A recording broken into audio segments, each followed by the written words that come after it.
পাল্টা হামলায় টার্গেট ছিল ২৬ ভারতীয় সামরিক স্থাপনা। যুদ্ধবিরতির প্রস্তাব দিল্লির পক্ষ থেকে এসেছে, দাবি পাকিস্তানের। ট্রাম্পকে ধন্যবাদ শাহবাজ শরীফের। অপারেশন সিন্দুর সম্পর্কে বিস্তারিত জানালো ভারত। ৩৫ থেকে ৪০ পাক সেনা হত্যার দাবি। ৯০ দিনের জন্য শুল্ক কমাতে একমত যুক্তরাষ্ট্র ও চীন। ইউক্রেন রাশিয়ার যুদ্ধ বন্ধে জেলেনস্কিকে চাপ ডোনাল্ড ট্রাম্পের। পুতিনের সঙ্গে বৈঠক করতে তুরস্ক যাচ্ছেন ইউক্রেনীয় প্রেসিডেন্ট। গাজায় ইসরায়েলিদের নতুন করে বড় হামলার পক্ষে নন ডোনাল্ড ট্রাম্প। ইসরায়েলি মার্কিন জিম্মি এডানকে মুক্তি দিচ্ছে হামাস। উপত্যকায় আরও ২৬ ফিলিস্তিনি নিহত। সুপ্রিয় দর্শক, উত্তর থেকে দক্ষিণ, পূর্ব থেকে পশ্চিম, বিশ্বজুড়ে প্রতিদিনের এমন বিভিন্ন খবর নিয়ে আমি অনন্যা চৈতি আছি আপনাদের সাথে। ভারতীয় আগ্রাসনের জবাবে চালানো পাকিস্তানের অপারেশন বুনিয়ান উন মারসুসের মাধ্যমে ভারতের ২৬টি গুরুত্বপূর্ণ লক্ষ্যবস্তুতে আঘাত হানে পাকিস্তান। রোববার প্রেস ব্রিফিংয়ে পাকিস্তানের আন্তঃবাহিনী জনসংযোগ পরিদপ্তর ISPR এর মহাপরিচালক লেফটেন্যান্ট জেনারেল আহমেদ শরীফ চৌধুরী এ তথ্য জানান। তিনি আরও বলেন, দুটি স্থানে ভারতীয় S-400 প্রতিরক্ষা ব্যবস্থা ধ্বংস করা হয়েছে। ৮৪টি ভারতীয় ড্রোন ভূপাতিত করেছে। ভারতীয় কোনো পাইলট পাকিস্তানের হেফাজতে নেই বলেও তিনি জানান।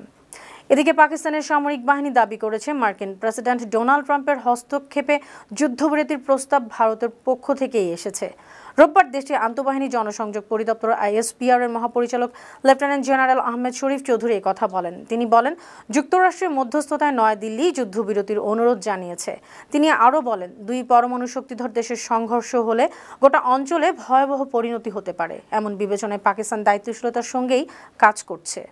দক্ষিণ এশিয়ায় স্থায়ী শান্তি প্রতিষ্ঠায় ভূমিকা রাখায় মার্কিন প্রেসিডেন্ট ডোনাল্ড ট্রাম্পকে ধন্যবাদ জানিয়েছেন পাকিস্তানের প্রধানমন্ত্রী শাহবাজ শরীফ।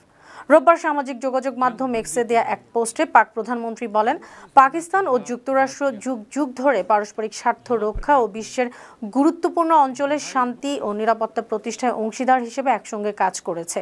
তিনি আরও লেখেন, বিশ্ব শান্তির জন্য প্রেসিডেন্ট ট্রাম্পের যুগান্তকারী নেতৃত্ব এবং প্রতিশ্রুতির জন্য আমি অত্যন্ত কৃতজ্ঞ। দক্ষিণ এশিয়ায় স্থায়ী শান্তি প্রতিষ্ঠায় বড় ধরনের ভূমিকা রাখার তার সদিচ্ছা অত্যন্ত মূল্যবান।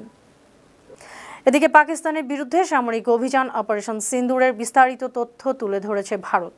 গতকাল রোববার সন্ধ্যায় প্রেস ব্রিফিংয়ে ভারতীয় সেনা, নৌ ও বিমান বাহিনীর শীর্ষ কর্মকর্তারা অভিযানের বিস্তারিত তুলে ধরেন। এ সময় জানানো হয়, ভারতের অভিযানে পাকিস্তানের গুরুত্বপূর্ণ নূর খান সহ বেশ কিছু সামরিক ঘাঁটি ক্ষতিগ্রস্ত হয়েছে।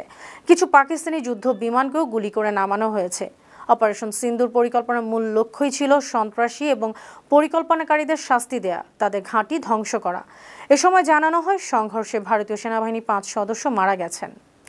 ভারতের সামরিক অভিযান পরিচালনা বিভাগের মহাপরিচালক লেফটেন্যান্ট জেনারেল রাজীব ঘোষ জানিয়েছেন, সামরিক অভিযানে পাকিস্তানে ৩৫ থেকে ৪০ জন সেনা নিহত হয়েছে। রোববার এক বিশেষ সংবাদ সম্মেলনে তিনি জানান, ৭ থেকে ১০ মের মধ্যে এই পাল্টা হামলা চালানো হয়। তিনি জানান, ৭ মে তাদের লক্ষ্য ছিল সন্ত্রাসবাদীদের ও তাদের ঘাঁটিগুলোকে নিখুঁতভাবে ধ্বংস করা। আসছে ৯০ দিনের জন্য একে অপরের উপর আরোপিত আমদানি শুল্ক উল্লেখযোগ্য হারে কমাতে রাজি হয়েছে মার্কিন যুক্তরাষ্ট্র ও চীন। সোমবার ব্রিটিশ সংবাদ মাধ্যম BBC জানিয়েছে, মার্কিন অর্থমন্ত্রী স্কট বেসেন্ট জানিয়েছেন, উভয় দেশই পারস্পরিকভাবে আরোপিত শুল্ক ১১৫% হারে কমাবে।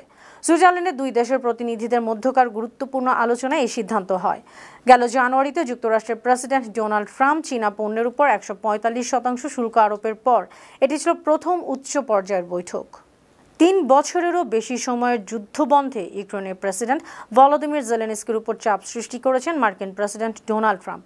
আগামী বৃহস্পতিবার তুরস্কের ইস্তাম্বুলের রুশ প্রেসিডেন্ট ভ্লাদিমির পুতিনের সঙ্গে বৈঠক করতে জেলেনস্কিকে তাগাদা দিয়েছেন তিনি।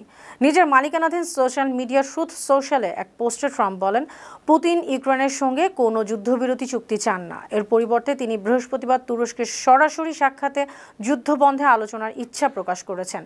রুশ প্রেসিডেন্টের এই প্রস্তাবে ইউক্রেনের তাৎক্ষণিকভাবে রাজি হওয়া উচিত। এদিকে আসছে বৃহস্পতিবার রুশ প্রেসিডেন্ট ভ্লাদিমির পুতিনের সঙ্গে বৈঠক করতে রাজি আছেন ইউক্রেনের প্রেসিডেন্ট ভলোদিমির জেলেনস্কি।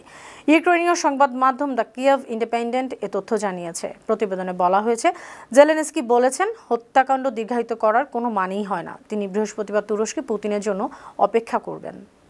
ফিলিস্তিনের অবরুদ্ধ গাজা উপত্যকায় নতুন করে ব্যাপক হামলার প্রস্তুতি নিচ্ছে দখলদার ইসরায়েলি বাহিনী। তবে নেতানিয়াহু প্রশাসনের এই পদক্ষেপে সমর্থন নেই মার্কিন প্রেসিডেন্ট ডোনাল্ড ট্রাম্পের। যুক্তরাষ্ট্রের সংবাদ মাধ্যম এনবিসি নিউজ জানিয়েছে, নেতানিয়াহুর এই পরিকল্পনার বিরোধিতা করেছেন ডোনাল্ড ট্রাম্প।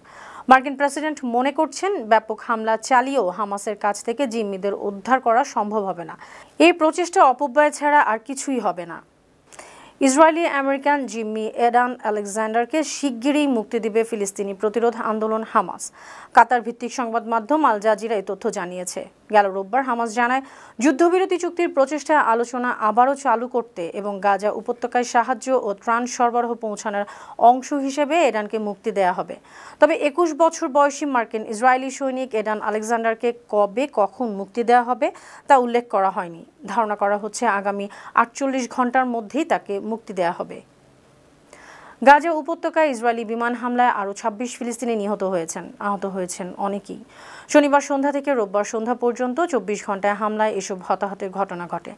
গাজার স্বাস্থ্য মন্ত্রণালয় জানিয়েছে, 2023 সালের অক্টোবর থেকে ইসরায়েলি আগ্রাসনে মারা গেছে 52,810 জন, আহত হয়েছে প্রায় 1,20,000 মানুষ।